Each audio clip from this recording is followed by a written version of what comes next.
What's up, everybody? Welcome back to the Gaming Channel. My name's AJ Gels. How y'all doing? It is time once more for the weekly show. As you can tell by the title, this is going to be a gameplay-focused episode. It's I believe we're at the end of Gamescom by now, and I'm going to be taking a look at a whole bunch of gameplay. I think I have at the moment 13 gameplay videos loaded up. We're going to be doing 6 in this video, 7 in the next. I'm doing that for 2 reasons. One, if I did them all together, it would be an extremely long video. 2, I'm doing this late Friday night, early Saturday morning, whichever you want, so I can get this up on Saturday for you guys, and then I have to go into the office and do some work. Not happy about that, so I actually have to get some sleep tonight. Either way. So, you know, I'm splitting this up tonight because I want to sit down. I've had a stressful week, and it's still technically not over, but I want to sit down, I want to have some drinks, so I'm going to be drinking some beers, and we're going to be focusing on the more action-y stuff tonight. I'm trying to think what all I have on the slate for tonight. Just Cause 4, oh wait, no, this is Gamescom. Okay, I wasn't sure if this was Gamescom. We got some Just Cause 4, some Rage 2, oh, what else is on this, is tonight? Just Cause 4, Rage 2, Metro Exodus, World War Z, The Quiet Man, and then we're closing out with Devil May Cry 4. I think there's like 15 minutes of gameplay. Some of these have commentary, you know, a guy from a network and a developer going over stuff. Some just have a developer, some don't, are just journalists, whatever.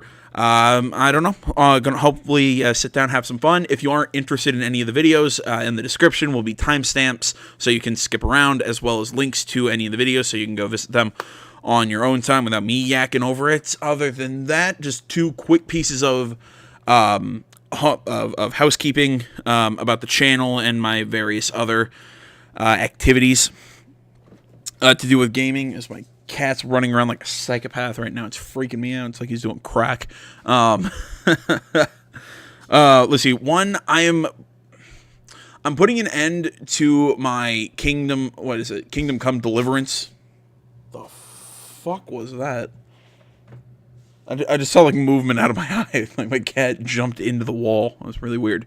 I'm putting an end to my Kingdom Come Deliverance video, my Kingdom Come Deliverance series. I don't like ending series. I only do it on very rare occasion.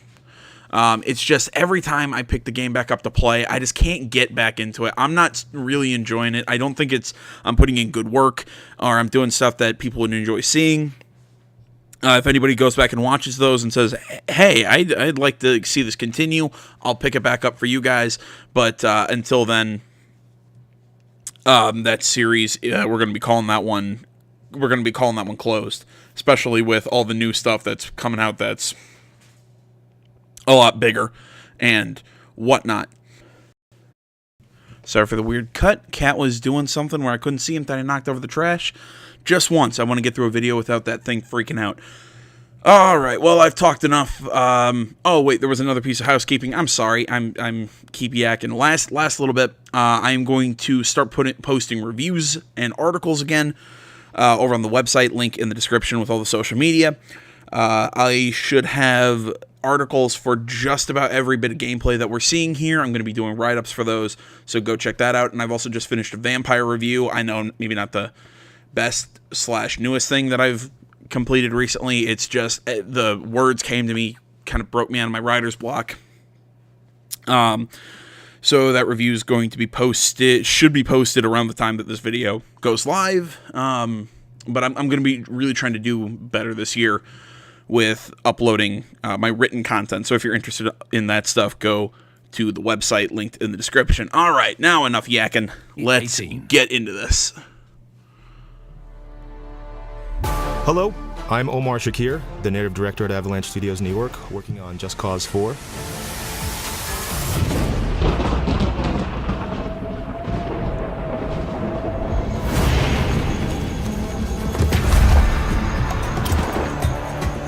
In this mission, Rico's pursuing a massive tornado as it weaves a path of destruction throughout the grasslands. And this is the Storm Chaser, the only vehicle that allows him to do so. All right, let's see what this thing can do. Thanks to Avalanche's new Apex engine, everything you see, as well as the trajectory of every spiraling object, is being calculated in real time.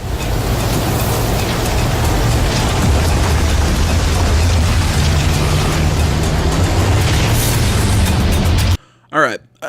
First thing, this was my big problem with Just Cause 3. Was, I mean, I had issue. I mean, yeah, my reviews should be posted on the website if you dig far enough down. I think this is the worst game that I've ever done. This is a game that I've given the worst written review to. I think I can give it a 5 out of 10. Which, I mean, story I thought was lackluster. But honestly, the gameplay was fun. There were a lot of fun things about it, like gameplay. And honestly, if everything runs this smoothly, you know, on my Xbox One and everything, you'll not hear a peep from me on the visual presentation side. The big issue is, can it do all of this stuff and get rid of all those technical bugs that the first one had? I mean, that game shipped broken, in my opinion. People disagree with me. People keep trying to tell me that I need to give it another chance, but I have just such bad memories of it.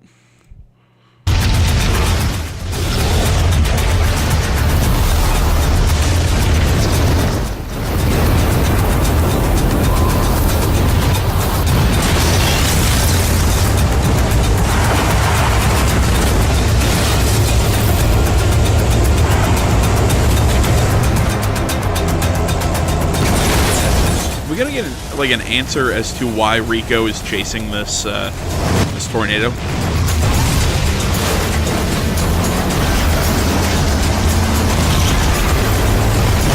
God, that's really cool looking. Take the storm chaser and get out of here. I'll get the tornado back on track. Wait a minute. How do you steer a tornado? The Black Hand have taken over Solice's private airport, and to progress, Rico must take out the wind cannons that are holding the tornado at bay. Okay. Adios. The player can take out the wind cannons in any way they choose. Right now we're using the railgun, one of the many new weapons in the game.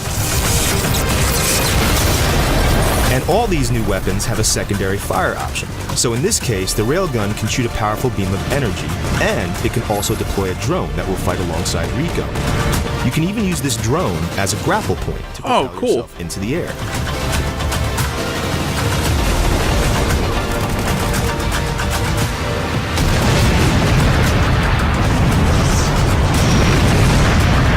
For the next cannon, let's get more creative and use some new features of Rico's grappling hook.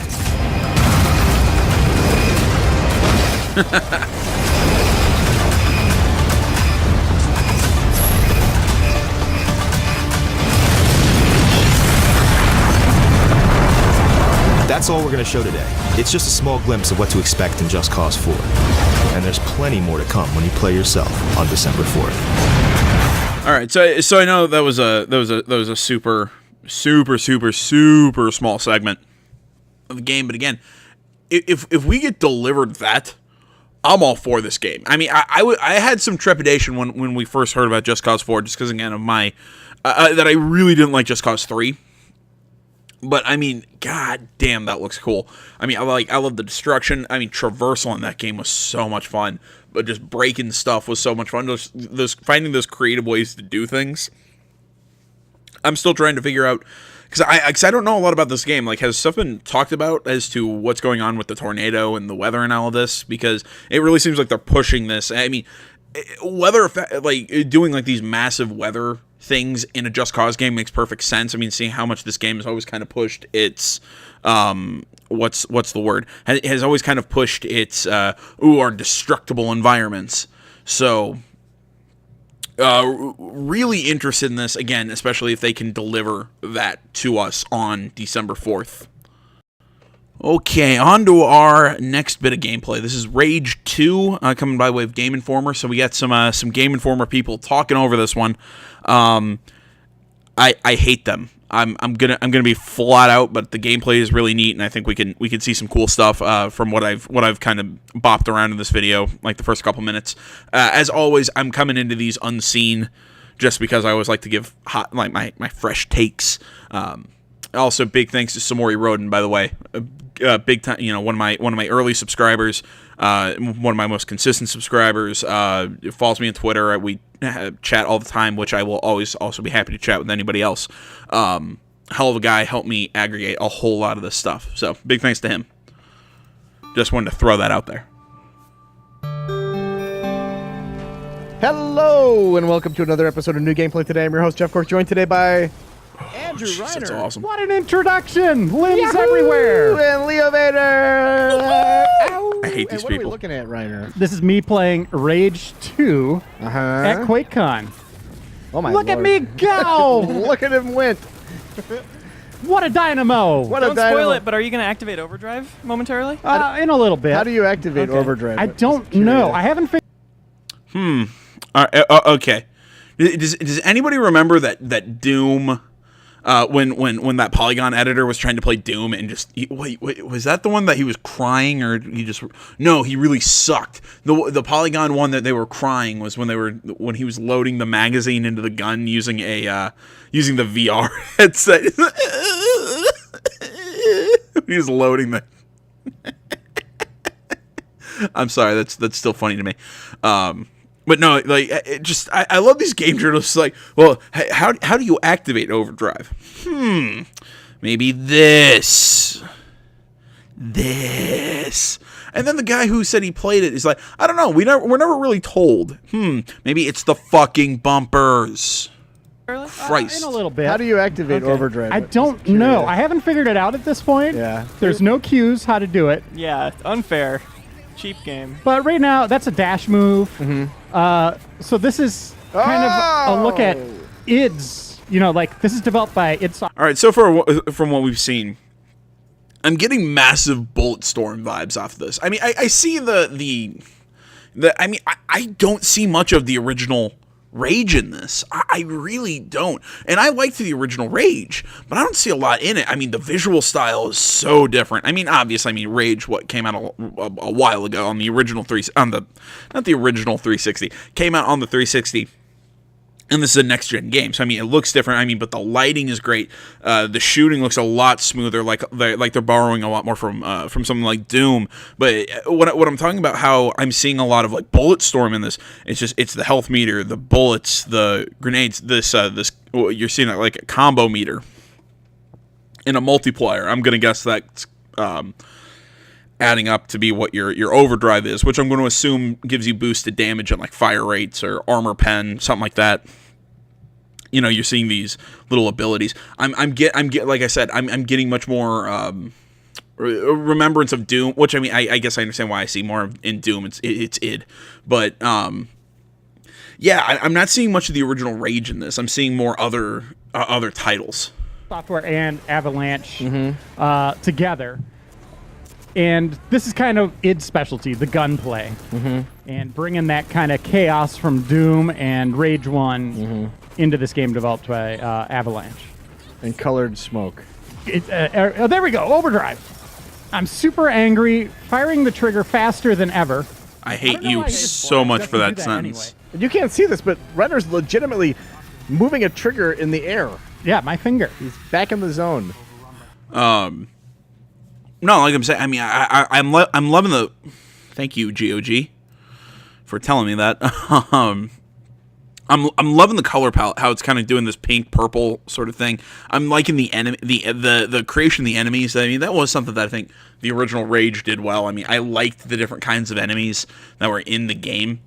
I think we've already seen this gameplay actually, or this segment. I think this we saw this at. Did we see this? Yeah, we saw this at E3, I think, or only like snippets. We didn't like see like a full-on gameplay segment. And there we go. A moment to breathe. Oh, look at this. I'm looking. Ammo. You can pick it up in the environment. I bet those bottles or those canisters explode.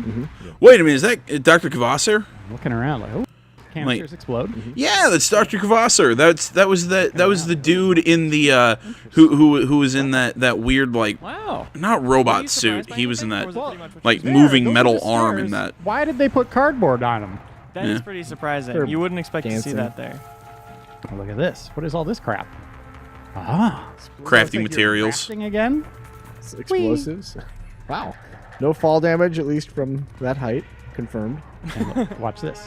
I'm watching. Works with gloves. My hand worked. Oh, right. You think you'd just pick that up somewhere and not just activate a terminal to get something, but Yeah.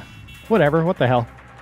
All right, I want to zoom back just a little bit to look at the wing stick. I'm loving the sharp edges. Like, I love the wing stick from the first. Like, I think that was probably the one thing that made Rage so great to me. I mean, Rage was great for a lot of reasons, but the wing sticks, I can't wait to play with those again. But Yeah. whatever. What the hell? Do what you want, Avalanche, right? Right. I didn't even think about wing sticks coming back, but those were by far the best part of the first game for me. Yep. They are super cool, and now you could throw them around corners. You could lock onto enemies like this, and if he ran around the corner, it would hone in on him and take his head off. Ah. Cool. And they're like a. Again, going back to the shooting, what I'm liking more out of this is a lot more. I've always said, like, I like third person shooters a lot more because I like the kind of cover based, like we're gonna do battle while standing in cover and trying to flank each other and that kind of thing. Like, I love that stuff. But when I'm playing a first person shooter, I really like that action movie hardcore Henry vibe that I'm gonna be moving around a lot and the slide and glide style, if that makes sense. Like, I liked it in Doom. How to put it? I'm not good at it, but it's nice to see that it's more of an option in this game. I'll put it this way. This is more of an option in Rage 2, because in the first game, I really didn't get that vibe that it was really hard to shoot and move and not waste all of your ammunition. So I'm liking how in this one, at least from how it seems now, that shooting it looks like it feels really good. I'm obviously, I haven't had my hands on this, so I can't tell you how it feels, but it looks really good. It looks really smooth. A single-use item, correct? Correct. It's not like you have your wing stick like Kratos' axe.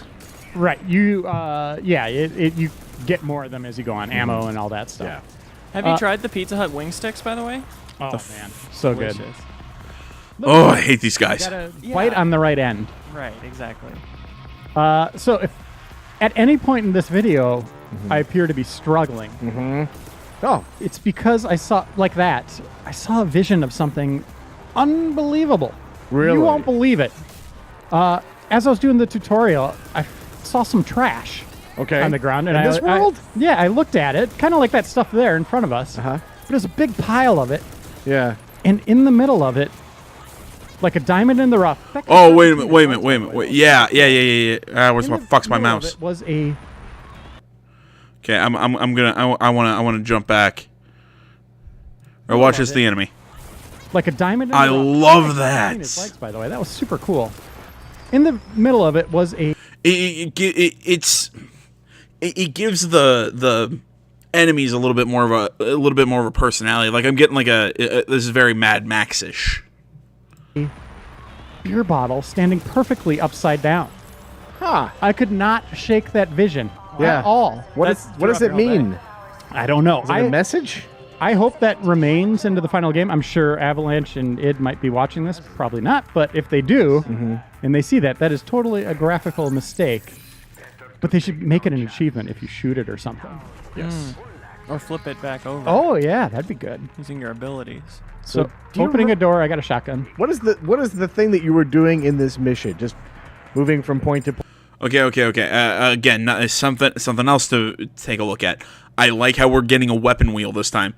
that was something I didn't really think we had enough of in the first game. Or did we have a weapon wheel? No, we didn't have a weapon wheel. We had hotkeys, and yeah, switching weapons was a gigantic pain in the ass in the first one. So I'm liking the fact that we get an actual wheel that we bring up and it pauses and we can select our weapon. Point killing guys. Or Yeah. is there do you have context for this at all? Well, there is some context where we are in the Space Center. Uh-huh.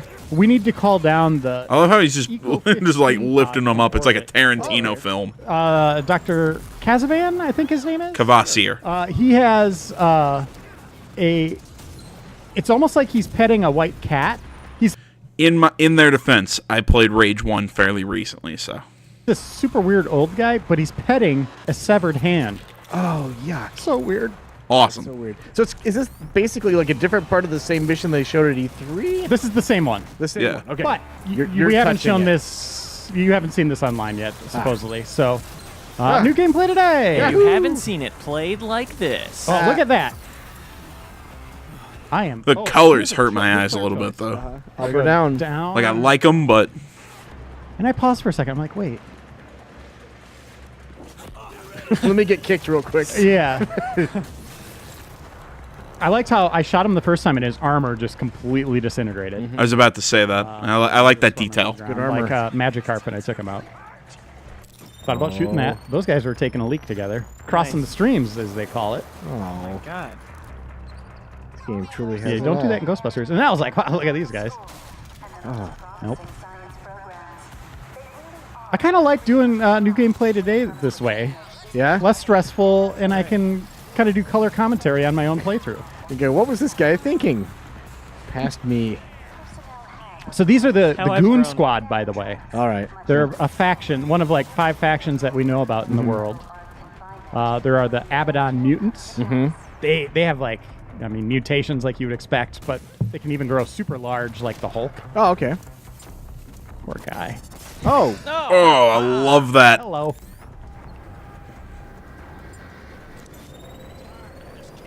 You know, anytime you see guys, think like they'd hear you that. have to throw the grenade. yeah. It's literally required. It's what grenades are for. Yes. So, Reiner, would you characterize the gunplay in this game as tight? Yes, extremely tight. Excellent. You get that, Leo? Got it. Not Writing it down. not as tight as you say as Doom. I know it's its specialty, but I don't think it has the fluidity of that at all. But man, they really turn it up to 11 whenever there's a big conflict. You're going to see that here in a second. Yeah. Like just guys everywhere. I know that like And gals. some early comparisons were being made when this game was first shown to Bulletstorm. Yeah. It's kind of the like amount of options you had in combat. After playing it, you feel that holds true at all, or I completely missed those, by the way. There was 3 of them there.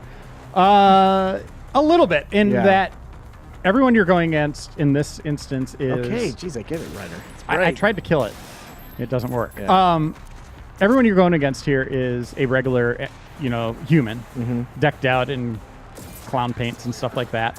Yeah, got him. But you have these things called nanotrites, I believe, where it gives you superhero like abilities. Like Right. I can force push like a Jedi.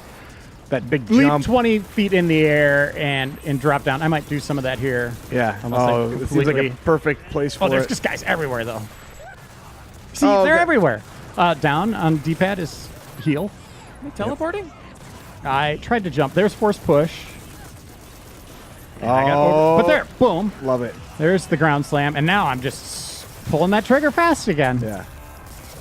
I mean, again, I see a lot of Bulletstorm. I think the Bulletstorm connection is very apt. Take that, box. Yep. And Did you your get friend. the impression that there are a lot more skills than we've been shown so far? Yes. Or is it kind of like yeah, this a bit and more? this is just kind of the base set that they demoed. Right. But yeah, I have a feeling you're going to probably have a big skill set in this game. If I had to guess. That's just me. How's my mouse? See, now, and I think that's important. That'll give us a little bit more variety in how you set up your character. Gives you that chance to really kind of personalize it and make it your own, with your own style, as opposed to just kind of pigeonholing you with certain abilities. Yep. You didn't see a skill tree or anything? No, but things they showed us that are new, outside of the wing stick, there is there are caravans or convoys out in the open world that you're going to come across, kind of like Avalanche's other post-apocalyptic Kind of exactly open world like- game, Yeah.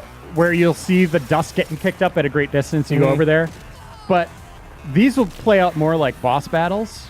There's one that we saw called the Phoenix, this big vehicle. They call it the Rube Goldberg, or Rolling Rube Goldberg of Pain device, or something like that. Okay. And you got to pick away at its guards, which are on bikes and in buggies.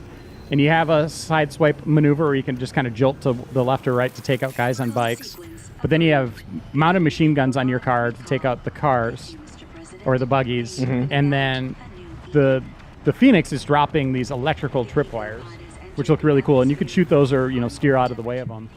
But then you have a mortar attack, which that's the Eco 15, by the way. A mortar attack, which has a slick targeting system where you could see where it's going to drop its payload on the terrain. Yeah. And you fire that off to take that sucker down. But it looks pretty fun. It looks like an extensive battle, not just, a quick little thing like in Mad Max. And here it is. Welcome. Well, okay, actually, I really like the caravans of Mad Max. That was one of my favorite parts of Mad Max, whatever.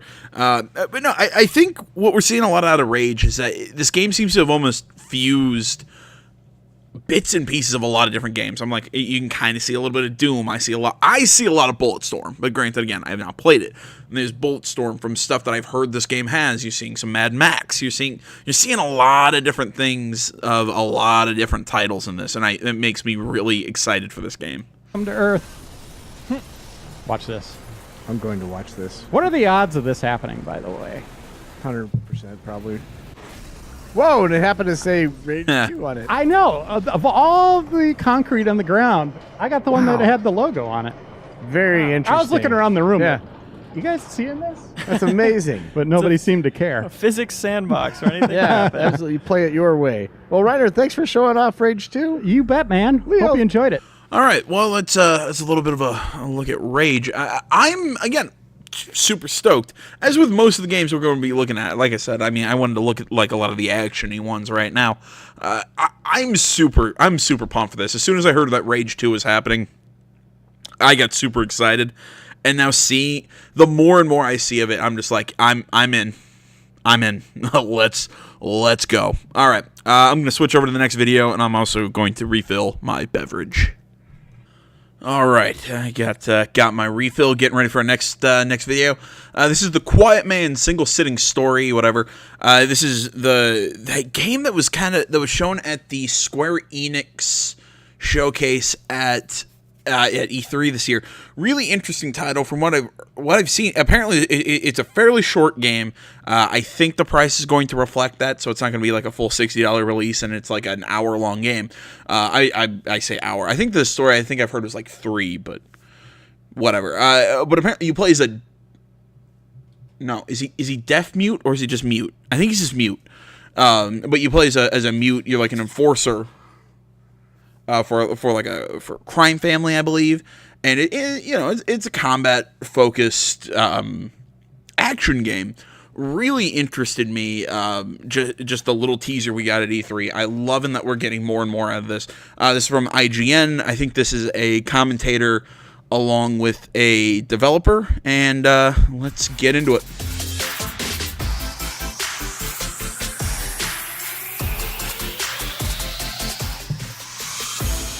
What's up, everyone? Welcome back to IGN Live at Gamescom 2018.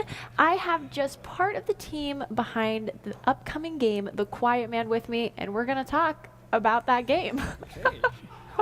Okay, I say this as somebody who is a massive reader of IGN. I love the company. I read. If you go back of all the articles that I've covered on my show, IGN probably shows up the most frequently. Who the hell is this woman? I don't mean that against her.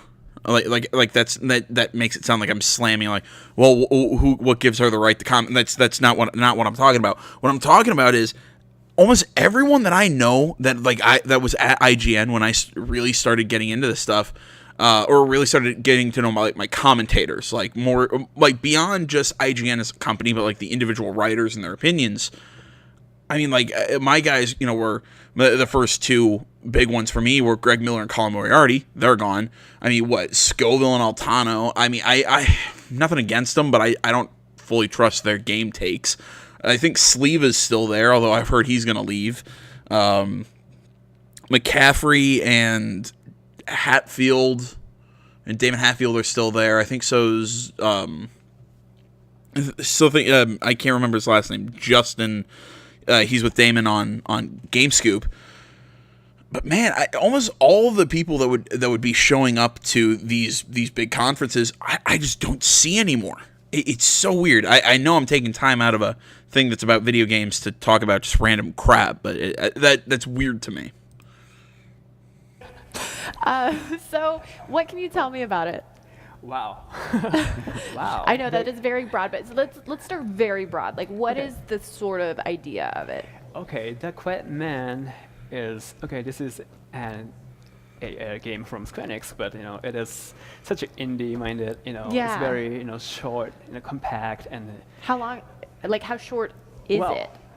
the game is supposed to be completed in like 3 hours. So one Yeah, okay. sitting. One sitting, just is one gonna do sitting. it. Yeah. Okay.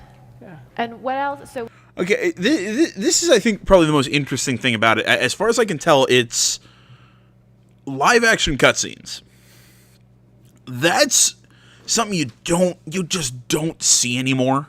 I mean, I think the last time I saw live action cutscenes was, was that Quantum Break? Is that 2 years ago? 2 years seems long, but a year and a half maybe? Yeah, I mean, Quantum Break was the last time I saw live action, and they weren't even technically cutscenes. Like, they did like their own TV show, like they did their own idea. But yeah, I mean, live action cutscenes, man, like, that's new. I mean, that's like a retro idea in and of itself. we see the protagonist. It's called The Quiet Man. Let's start there. Yeah. He is a quiet man. So his name's Dane, and he is deaf. Yeah. He correct? doesn't hear. Yes. Correct. And we see in the trailer there's a woman singing, a songstress, and there's a masked person. Yes. Okay, so the game is only 3 hours again, and well, the story of The Quiet Man is about just one night. One night of the singer girl. She gets kidnapped Oh, okay. from this the masked, the masked man. very unfriendly Yes. looking man. Yeah. Yes. Yes. And the story is pretty simple. Simple enough to say like, okay, this is the story of Dane to try to get her back. Okay. So would you say it's a love story? Are they pals? Like, is it a character journey of Dane himself? Okay, before he answers, I'm making my prediction. Because again, I think it's called The Quiet Man. Again, I'm like 90% sure he's mute. He's never spoken to her. He kind of has like a complex about it, so he really doesn't interact with people a lot because of the muteness. So it's one of those, he's fallen in love with her and watches her from afar, and this is him rescuing her because of his love for her. I'm calling it now. It's a character journey with Dane himself, and he does not hear, and so the user experience to be, his experience. So Okay, so you don't really get to, getting inside of him. Yes, and because he does not. Okay, I guess I was incorrect. He's deaf. He's not mute. What? I thought I don't know. I honestly, I wouldn't. I think your name is misleading. You're gonna call it The Quiet Man. I consider that to be your mute. Although I guess deaf people a lot of times won't. I've known people who are partially deaf, or have I known somebody who's fully deaf? No, I've known somebody who's legally blind, not deaf. Sorry, but no, I mean I've known some people who are like partially deaf or really hard of hearing, and a lot of times they won't speak like as a complex because it's like they're afraid like their voice is going to sound funny or whatever to other people. Without the disability, but even then, I still think that it's a misnomer. I would have gone with something else because The Quiet Man makes it seem like your main character is mute, not deaf. I don't know. Hear a thing, so you don't get to hear all those dialogues and such. Interesting. And so you cannot really tell like what's exactly going on there, but but the thing is you get to still be able to tell like what's you can still figure it out. Yes. Okay, and again here, it just I'm sorry to keep pausing and bringing up stuff. I mean I'm curious to see if we still get like subtitles for what people are saying around us. Like, can he read lips? Can he? Is it other stuff like that? From what I'm hearing, like this game's really not going to have a lot of what's the term? I think it's called diegetic sound. I think that's what it's called. It's the ambient noises.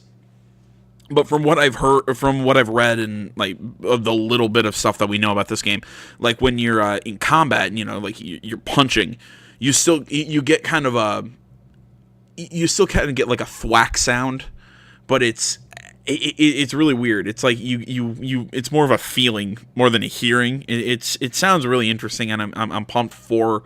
I'm really interested to see what it's going to be like to play as this because what was that? That horror game is done by Ken Levine. It was a horror. It was that horror game where you played as a blind woman. Was it Perception? I think that's what it was called. I'm getting like whiffs of that within this game. And that's what I'm assuming that's probably what it's supposed to be. Is instead of being kind of spoon-fed, this is what's going on. You're using context clues to get it. Yeah.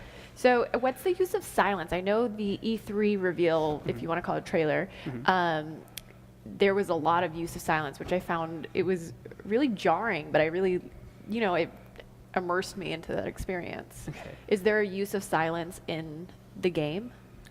Well, actually, the very first guy I had talked to when I decided to make this game was the sound director. Okay. Telling like, okay, I'm gonna make a soundless game. He was like, what? I know, starting with the sound director for a game about a deaf character is a very interesting place to start. Yeah, but the thing is, it's not about like removing all the sound. Actually, the challenge is to create his own world. So it's not really just a soundless game. It's not just a mute game. Got it. So it has a lot of unique sound design to experience what he experiences. Yeah. So let's get to, there's a mix of live action and CG. Okay, so my guess is what he's saying is basically that it's not like your TV's on mute. It's just quiet. Not to use the game's title, but CGI in this. What can you tell us about that?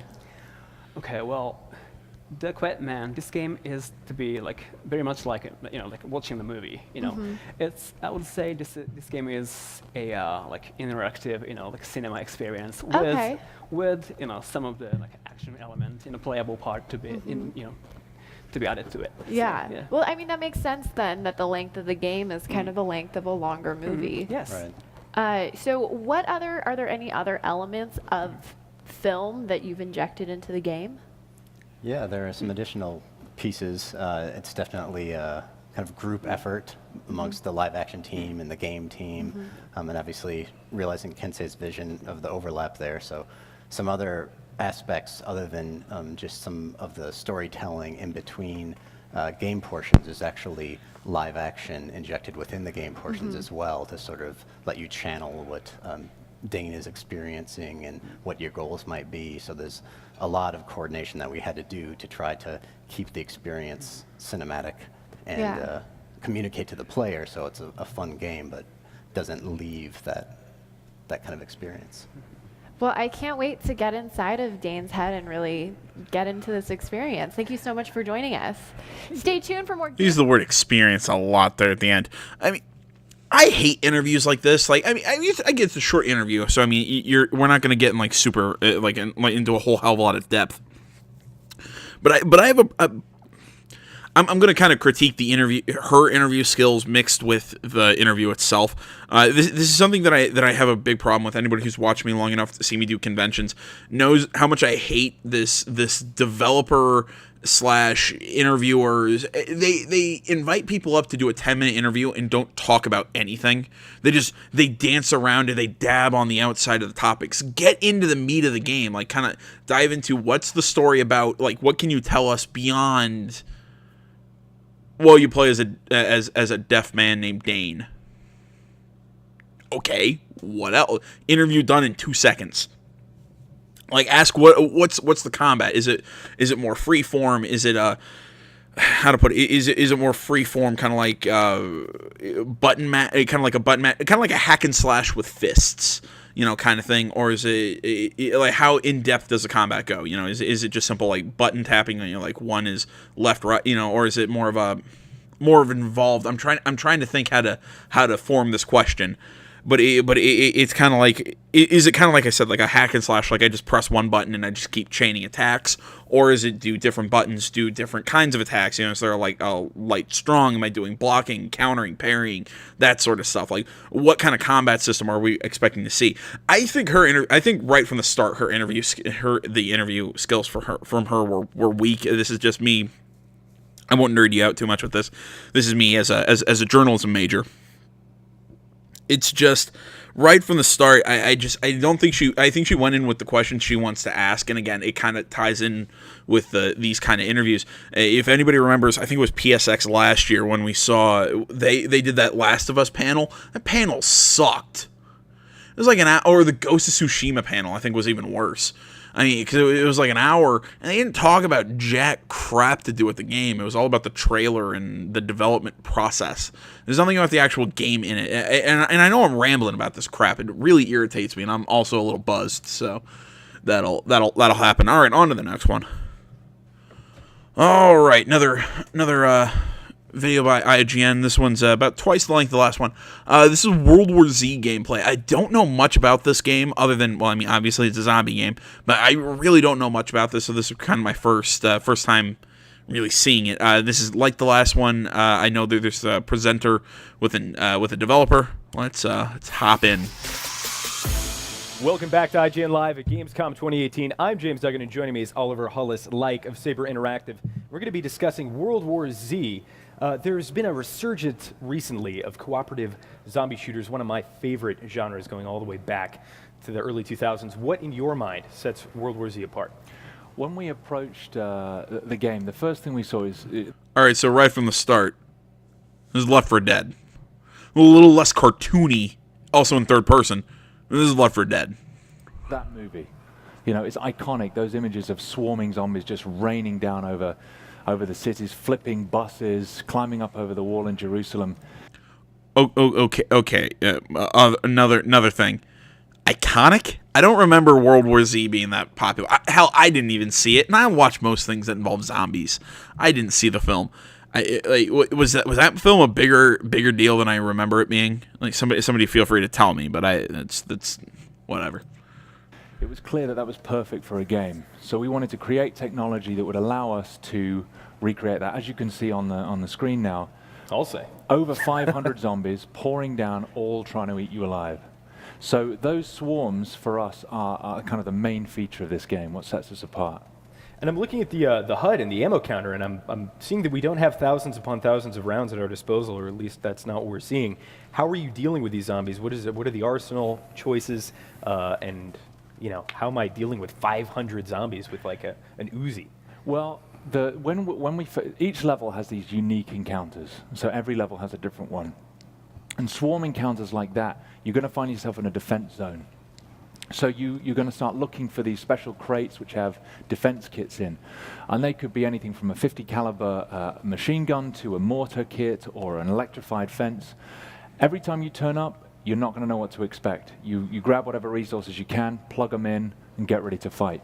But you're going to have, you know, big 50 caliber machine guns to rip through the zombie swarms with, mortars to just rain down hell on them. You've got heavy weapons on her back there. You can see that heavy machine gun. We've got grenade launchers, rocket launchers. We've got explosive tipped crossbows even. We've got everything in there. The game is built for satisfaction. Okay, I'm really liking just how naturally that swarm kind of piles in together and climbs. But again, no matter what, I just can't get beyond the fact that really, I'm looking at this going, this is cool from a technical standpoint, but from a concept standpoint, this is extremely lazy. This is like, hey, let's do Left 4 Dead in third person with swarms. So we don't give you those zombies and expect you to beat them with a baseball bat. We want you to have locked and loaded and ready to kill. Fantastic. We're seeing this very, very World War Z-esque zombie ladder or mound. Okay, that was kind of answering a question of mine. I mean, you could see it in that last little bit. Actually, let's go back and kind of watch this again. See, as he's shooting here, World War Z-esque. That grenade comes in, blows up the ones at the bottom. So they'll still climb up the wall. I was kind of wondering, like, if I take out the bottom parts of it, would the zombies who are climbing up the wall fall down? So it's sort of, kind of. Zombie ladder or mound. The pyramids. How do you go about defeating this? So the pyramids are great. I mean, the physics used means that those are individual enemies crawling over the top of each other. And so just like you would handle that in real life, you can shoot through to the middle of them and drop the pyramid. So in a situation like that, you're trying to manage these pyramids as they climb up the wall to get to you, while grabbing more equipment and grenades and throwing them in. So explosives, heavy machine guns cutting through this so that you can collapse the pyramid. So we talked about the M249, the M60, all of those really cool weapons. Is that something I'm choosing in a loadout beforehand in terms of my core kit, or am I finding those weapons on site? Well, the game has a class-based system, so the player will choose a class they want to play with, and that class will have a basic loadout. But that's just how you start the level. As you go through, you're going to find weapons of all kinds: shotguns, machine guns, assault rifles. I'm also noticing little bits, like when he's looking at the other players, like they have levels. So I'm going to guess that there's some sort of leveling system to the game itself. I'm also noticing like little bits like this right here, like this weapon kind of loadout sort of, or wheel, whatever you want to call it, reminding me a lot of The Division. I'm not sure if anybody else is getting vibes of that, but Is whatever it is, and any player can pick up any weapon at any point, which means you can find the right tool for the job and then ditch it and find the next one. Can you walk us through the classes and what choices we'll have there? I can't reveal too much about the classes yet because we've yet to reveal that stuff, but you're going to have the usual kind of selection, and what it really is, it's about specializing. So overall heavy character, so heavy character, the soldier who's like the jack of all trades, a medic, and a technician are my guess. If it's going to be the usual like 4, those are probably going to be what they are in your role within a team. So people tend to have their favorite way of playing, and we're going to accommodate that, but it also means that each time you approach a level, you can find the right class for that level and balance your team out to get the right player forces. You mentioned different play styles, and one of my favorite parts from a different trailer is that there is a side-by-side comparison of somebody going through with an LMG, somebody going through with a silenced like 9mm pistol, and the enemy reaction is very different. So tell me about the replay value, and tell me about the AI that is choosing when and where these swarms are being sent out. We have a really cool dynamic in the game, which is that the enemies, the equipment, the weapons, they're all procedurally generated based on the player's performance. So you're going to select a difficulty level in the beginning, but within that difficulty level, you have a spectrum. If the player's struggling, they've all got low health, no medkits, it's going to drop a couple of medkits in for you, maybe spawn a few less zombies that time round. Next time, if you're doing really well and you've got a grenade launcher ready to go, they're going to give you something to shoot at. We've got open windows, doors, trucks they can climb over, so zombies can come at you from lots of different angles. First playthrough, you'll go... I like that idea, how it's trying to keep it exciting, but also keep it balanced and not unfair. It's always accomplishable. It might be difficult, but it's at least it is something that you can accomplish. Into a room, it'll be full. Next time, there'll be just a couple in there. If there's a couple, you could choose to go silenced pistol and handle the situation silently. If there's a lot of them, you can throw grenades in there and go that way. So each time you play a level, you're going to have a different strategy. So you mentioned the adaptive difficulty. That's very interesting. Yeah. They're kind of a pentultimate challenge, a flat difficulty at the top for players who want to be hyper-competitive, or is that not what World War Z is about? Well, I mean, we've got 5 difficulty levels right now, and that top one is tough. There's no denying it. But by the time you've built up your classes, and there's also a weapon progression as well, and you know how to play the game, you're going to be able to approach it. But it's going to be really difficult. We're seeing some of the specifics here. Can you talk me through what's happening on screen? Okay, so these are a variety. Okay, real quick, I wanna credit this guy. I mean, there's normal interviewing. I mean, this guy's interview, I really dig this guy's. Just because I was talking about this earlier with the last girl, and again, I don't necessarily blame her for that. I think she was kind of pigeonholed with her interview of saying, "Hey, it's gonna be 5 minutes. You have this kind of indie game that we can't really draw any comparisons to." Oh yeah, and you can only ask certain questions, so you're kind of fighting for space. So I'm not trying to put it on her necessarily. I mean, I need to see more of her to really get her strength as an interviewer. But just off of this 10-minute bit here, I can tell you this guy's interview skills are top notch, and this is what I like to see, getting into the gameplay and getting into the meat of the concepts and the ideas within the game. This is what I like to see out of a video like this. It's kind of nice how I had these set up this way, so we kind of get the bad example and the good example. Variety of different swarm encounters. This one's in a parking garage. This is the one from the New York level. Social anxiety is treatable. We can help you. Just doing anything to get up to you. You're going to have natural points in the level that you can choose to shoot from, advantageous places, that kind of stuff. Fantastic. We have this adaptive swarm control And then zombie mechanics, enemy archetypes, and special infected, for lack of a better word, are a core part of this genre. Right so what kind of archetypes are you working with? So we have the big heavies, as usual. We have kind of sneaky stealth zombies that hide in the dark corners. We've got toxic zombies, where if you shoot them in the wrong place, you get a huge stink cloud comes out. And we've got screamers who are going to bring in even more enemy. And one of the great things about the game is that it's 4-player co-op, right? And the game is built to encourage cooperative play. So if you run off on your own and a special zombie jumps out and pins you down, you can't get away on your own. You need a teammate by your side to help you out in that situation. Let's talk about the multiplayer. Is there any kind of out-of-game progression, or is there a kind of flat power level that I'm going into each match with?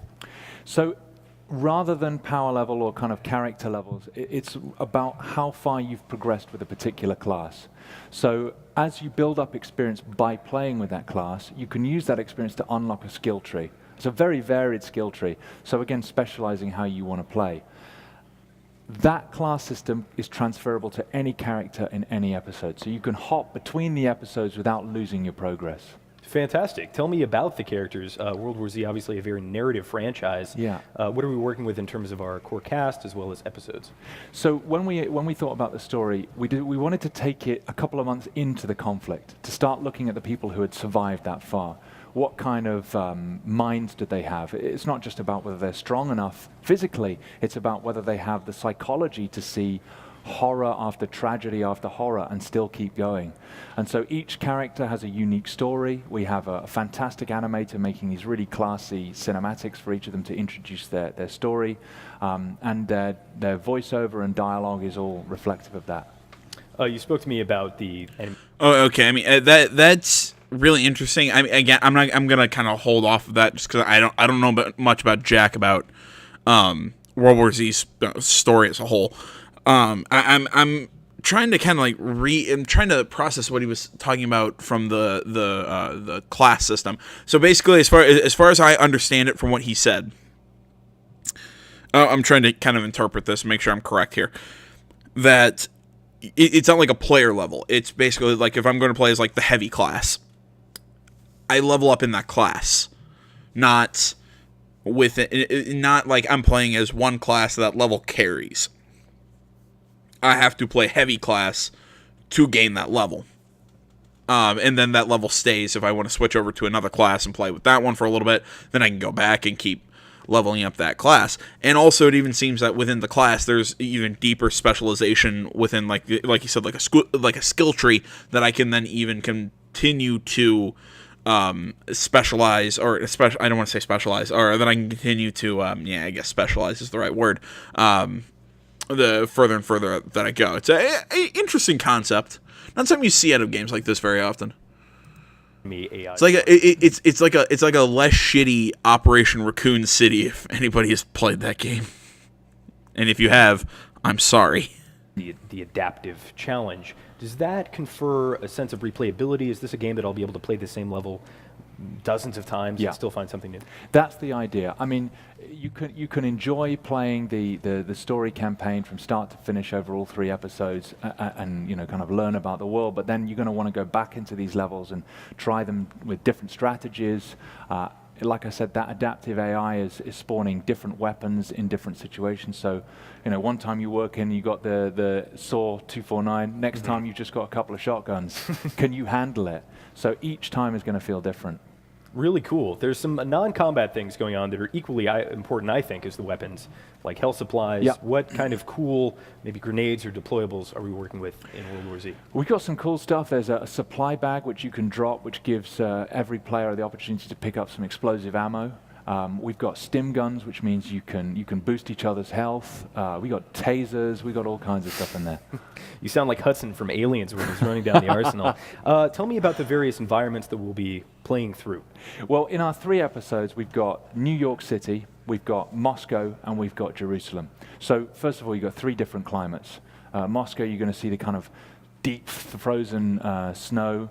The frozen ice on the river. In New York, you've got this urban jungle with the kind of abandoned cars and the tanks that have pulled up. And then in Jerusalem, you've got whole levels inside desert areas. And It's going to feel very varied. That's the idea. And how long would you say a particular mission is? And in these environments, are there multiple missions, or how does that work? Yeah, so each episode has 3 chapters that tells the kind of arc of the story. Each chapter is, a different encounter.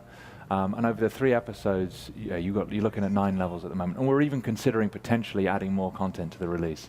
So I'm looking at the weapons on characters' back. We have a grenade launcher, which is a weapon I would certainly want in this kind of scenario. Oh, yeah. Then we have something like a high-caliber sniper rifle, which, while certainly cool, may not be as proficient against the hordes, or at least I would think. How do you go about balancing those? Well, the thing is, there's a tool for every job, right? And in some cases, if you're in a tightly packed corridor, you definitely don't want that grenade launcher on your back. So instead, you pick up the other heavy, which is the automatic shotgun, which you see on our netter's back right there. So you can just rip through massive clouds of enemies. Like I love all the gore. Barrett sniper rifle you've got there, you can rip through a great crowd of enemies. It's got like fantastic bullet penetration. Yeah, ripping limbs enemies off left, right, and center. The character models are really nice. And is there anything we can do in terms of aesthetic customization to kind of personalize, or is this rather their tale? In the initial release, we're looking at these basic characters. In terms of the aesthetics. But what I like so much about the way we've done this is the universe can just grow and grow and grow. So aesthetically, we could change outfits, we could change weapons, but also we're going to see new characters, new countries, new environments. My favorite question to ask developers who are rushing to a launch and just cramming as hard as they can is, tell me about the post-launch support. What are we looking at in terms of things that could potentially come out after the game is live? How long am I going to be able to play this? Stupid comment. I like that little stuffed animal on her backpack. Well, we really want to support it. We've had so much great response over the last couple of days, and also at E3. People want to get into the universe, not just the game. So we intend to continue to support it with new episodes, new DLC, extra enemies, weapons, maps, all that kind of stuff. Potentially even new modes. There's a lot of mileage in this. Fantastic. Yeah. When can we get our hands on World War Z and on what platforms? 2019 on PC, Xbox, and PlayStation. On PC, I will certainly be playing it. Thank you so much, Oliver, for stopping by and showing us World War Z. There's so. All right, I gotta say, I game that was not on my radar, but I really dig it. Really interesting concepts. I think we saw some cool stuff. I guess now I gotta start looking for some co-op partners. Putting the word out there, guys. If you want to be a part of that, let's play when that comes up. All right, we're going to move into our last couple videos. I think we have Metro Exodus up next. I think that's another IGN video, and then 15 minutes of Devil May Cry. But again, I'm going to stand up a little bit and get a little refill my beverage. All right, guys, strap in. We still got 2 more videos to go. We got, I think, about a 13 then a 15-minute video going up. I'm cutting myself off after this one. Man, I'm drinking too much. I'm feeding into my problem, and you're all not doing a damn thing to stop me. Like you could.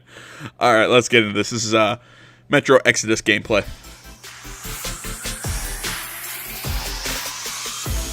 Welcome back to IGN Live at Gamescom 2018. I'm James Duggan, and joining me is John Block, executive producer at 4A Games, to discuss Metro Exodus. Now, John, your beard is looking long and full, more so than when we last spoke. So that must mean that Metro Exodus is getting closer and closer to release. So tell us what we're going to be looking at. February 22nd, I believe. We're showing off a new level here at Gamescom, and it's we call it the Taiga, and it's takes place in a forest environment. It's thousands of kilometers away from the Moscow city center, and takes place during the season of autumn. So as you can imagine, because the journey over this, through this game takes place over the course of a year, and we see all 4 seasons, this level is actually pretty far along in the game.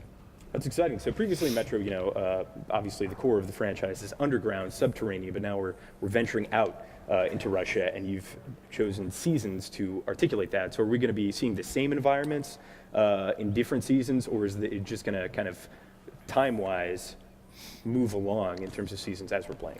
So all the different environments that you'll come to in Metro, all the different locations you'll come to in Metro Exodus are going to be unique. They're going to be different. They're going to be, all sorts of different types of places.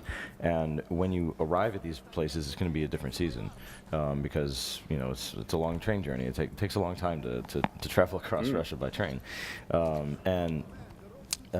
Okay, that like pulling the. It's weird. Pulling the bolt out of that wolf's face. I really hope that wasn't just like something in this cutscene. Like that happens more often than not, because that was really cool looking. I love little animations like this. Like in the when we saw that gameplay for Red Dead Redemption 2 with getting rid of that skinning animation. I mean, as much as I loved that because it was funny. But, I mean, watching Arthur Morgan, like, carrying the deer over his shoulders and, like, putting it on the back of his horse and then taking it into a place to sell the carcass, I love little stuff like that. Like, that is just, like, little shit like that just really makes me just go, oh, my God, that's just, it just so cool that you thought to do something like that. I've always said this, like, one of my favorite features in The Witcher 3, among that entire game, which was phenomenal, is the fact that Geralt's beard grows in real time. I absolutely love that.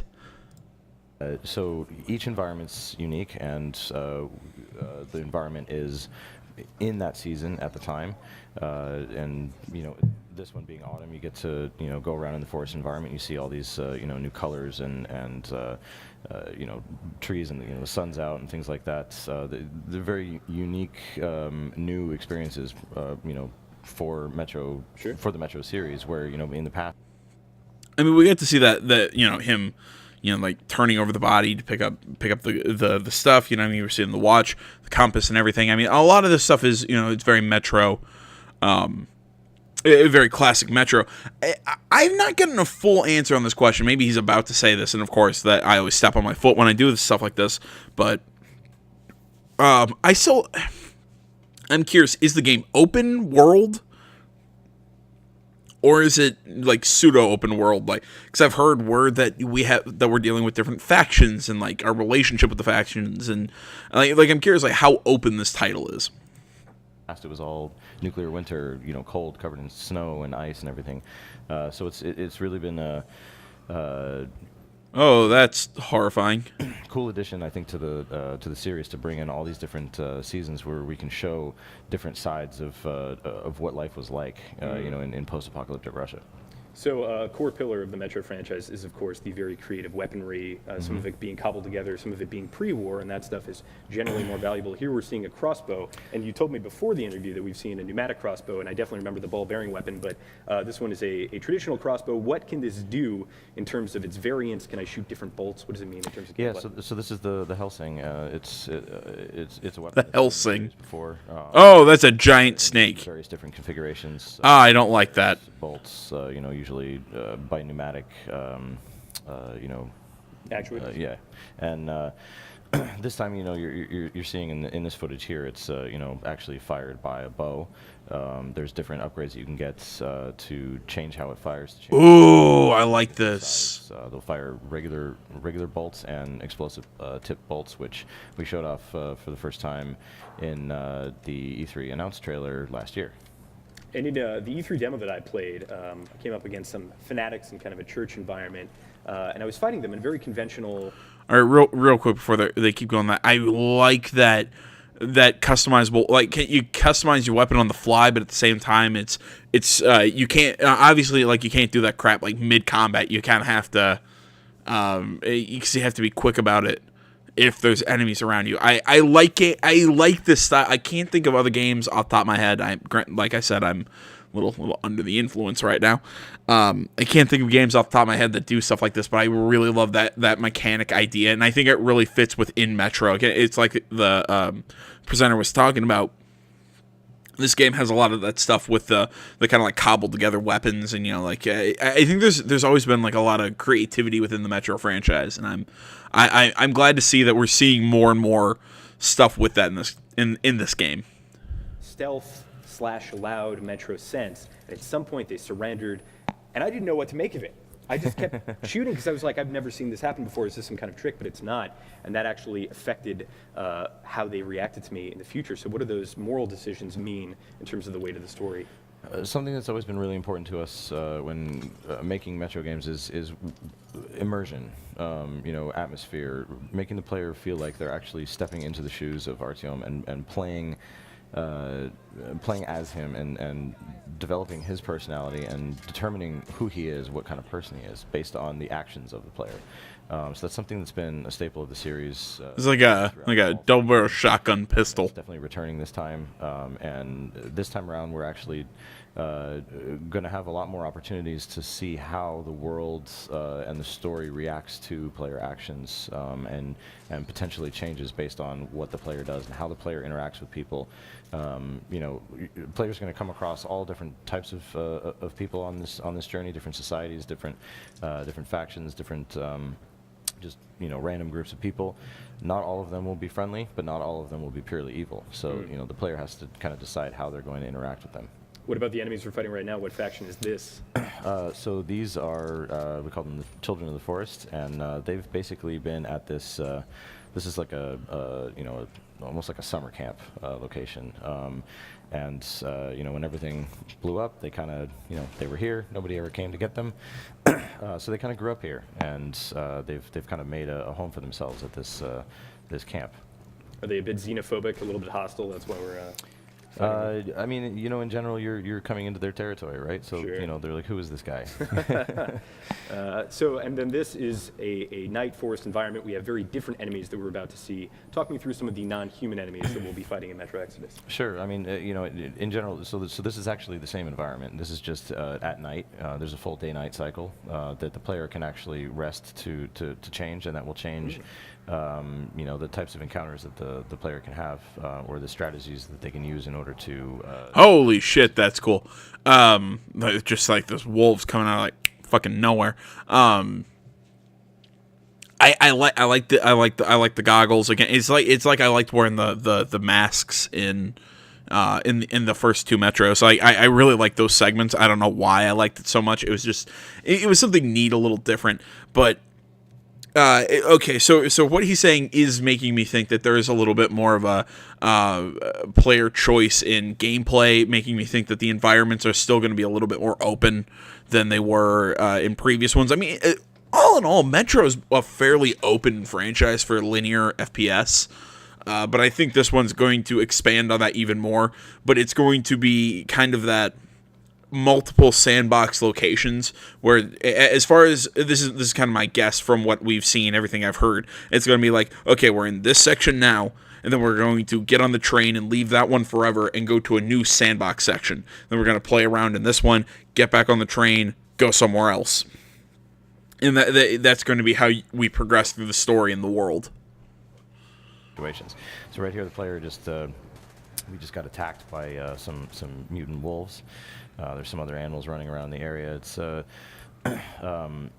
it's kind of, since it's more of like a forest environment, we wanted to come up with some new mutants that made sense, because some of the ones that you'd see around the Moscow city center wouldn't necessarily make sense out here in the forest. We always try to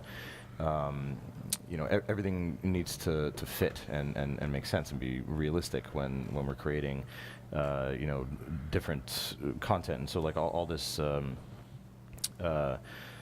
all the humans and the monsters that exist in this area, we spend a lot of time thinking, who would actually live here? How did they come to be at this point? What grew up here? What mutated here? It's all very... the bullet lighters, but I love that thing. To making sure that everything is really, really accurate, which feeds into that immersion. One of my favorite burning the parts spider a little. The concept of not really playing the HUD, instead having the HUD integrated into various parts. For the love of God, if somebody can tell me like where I can find one of those, please tell me. I want it. I want a lighter like that. Of your kit. So tell me, we have a lighter up. What other elements are we seeing on screen right now? So you're seeing the watch. You're seeing a little blue light that indicates, it's like a light meter. So it indicates if you're in an area of light which can tell you if you're visible or not. You have your compass, which kind of tells you the general direction that you need to be going, and then you have a meter that's just behind the watch. It's kind of barely visible there, that tells you radiation levels in the area. And this is something that we've always wanted to do for, again, immersion, physicalizing things that would normally otherwise be represented on a HUD, with a number somewhere, in a corner. We don't like to do that because we want, again, you to feel like your screen should be a window that you pass through into this world. It shouldn't be, you're sitting down to play a game. It should be you're sitting down and transporting yourself into the world of Metro. So we've come up again, and that's something, as somebody who likes HUDs, who I don't have a problem with like a HUD screen or whatever. It doesn't break my immersion or whatever. I do appreciate this game's attempt to not use a HUD, but at the same time still give me all the information that I need. Like, that's something that I don't like about games that don't give me HUDs. It's like, well, okay, but I still need some of this information to make my decisions and whatnot, and I'm not getting it anywhere else. With this game, I'm still getting it, but I'm getting it more ambiently. I'm getting it more, like it's on Artyom's arm. I really like that concept, and I like that they went that extra step, the extra mile to give us this immersive experience, but still, again, giving us everything that we would get from a HUD. On another camp of the Children of the Forest here, and we have a choice between going loud and being quiet, and that has been a core part of the Metro franchise going all the way back to the beginning. Tell me about the consequences of going loud and some of the challenges you'll face with either decision. So you can choose to approach situations very differently, especially now in Metro Exodus, because we've given a lot more freedom and choice and customization to the player. You can use your backpack at any time to modify your weapons, changing their functionality and changing their attributes by swapping out barrels and stocks and scopes and things like that. And so the player can really choose to approach things stealthy or all out, guns blazing. However, this is a survival game, so if you do go in guns blazing, you might run out of ammo pretty quick, and so you have to be scavenging all the time. You have to be, trying to find resources in order to craft, more ammunition, or maybe finding some resources on the guys that you take out. So if you do go in guns blazing, you have to be ready for it, and you have to be ready to, manage the resources that you have. Going in, the game does kind of encourage stealth approaches to things, because obviously then you're saving your resources. But we try to give the players as much freedom to approach any situation the way that they want to. And a lot of that comes from the loadout, the customizations that you'll be choosing with your weapons, and kind of that informs your play style. What kind of cool attachments and various weapon tinkerings can we see in Metro Exodus? Well, every weapon has 5 hard points on it, where you can change things like the barrel of stock, and attachments, scopes, sights, different things like that, magazines. And so you'll find different weapons that actually completely change their functionality as you add new items to them. You'll be able to take something like a shotgun that may start with almost like a cylinder type magazine, and you can upgrade that to full-on magazine that comes in underneath, or like a barrel underneath, like a drum. Sure, and you have like the 6-shooter magazine. Yeah. And so like from that point, then it turns into a semi-automatic shotgun effectively, and you're able to change the amount of damage that you're using. You can put silencers on things that will maybe pull back on the damage, but allow you to shoot stealthily, and then you can put on different barrels that might be really loud, but at the same time do a lot more damage. So there's a lot of options that give players the opportunity to kind of change how they approach things. Great. Whenever they want. So the NVIDIA 2080 release, the ray tracing technology, one of the games shown was Metro Exodus. Tell me about your involvement with ray tracing, what it means in terms of a high-level gamer coming into this game. They enable ray tracing. What's going to be the difference? So what we're doing with ray tracing and NVIDIA technology is real-time ray traced global illumination. So what you're seeing here is there's one source of light in this scene, and it's the sun. We're not using artificial lights placed around in the environment. That's a pretty standard way of doing things, or it has been in games to this point, where we would place potentially hundreds of light sources all over the place in order to make the environment look really good and make it look like light is bouncing everywhere realistically like it would. Well, that little wipe of the... It's just, one source of light that is bouncing around the environment, using ray tracing technology, and it looks so much more natural. It's lighting areas realistically, and the awesome thing about this technology is having implemented it, it's something that's it's in the name, global illumination, but it is a global solution to where, we can go in and tune things afterwards and add in artificial lights if we want to enhance certain scenes on top of it. But as you can see, we don't really need to. Sure. And there was a really interesting part in that demonstration with Metro Exodus where there was kind of a rafter being shown in a barn, and with conventional lighting and rasterization, the top was always illuminated. Yeah. But with this global illumination, that means you can have parts of it that are kind of dark. So what does that allow you to do in terms of horror? Yeah, I mean, it will certainly, in the case of, having the rafters above in the building, completely dark, where, there's maybe a little bit of a soft glow in the rest of the room around you. We can set, atmosphere, we can set mood, and, we could potentially hide something up there that jumps out at you. Sure. So finally, for folks who've been with the franchise from the very beginning, what are you most excited for those players to get their hands on in terms of Metro Exodus? What do you think Metro Exodus is doing that is really pushing the envelope and pushing the franchise forward? Well, specifically, I mean, definitely for the franchise, the big thing this time around is adding those open environments, the open sandbox style gameplay.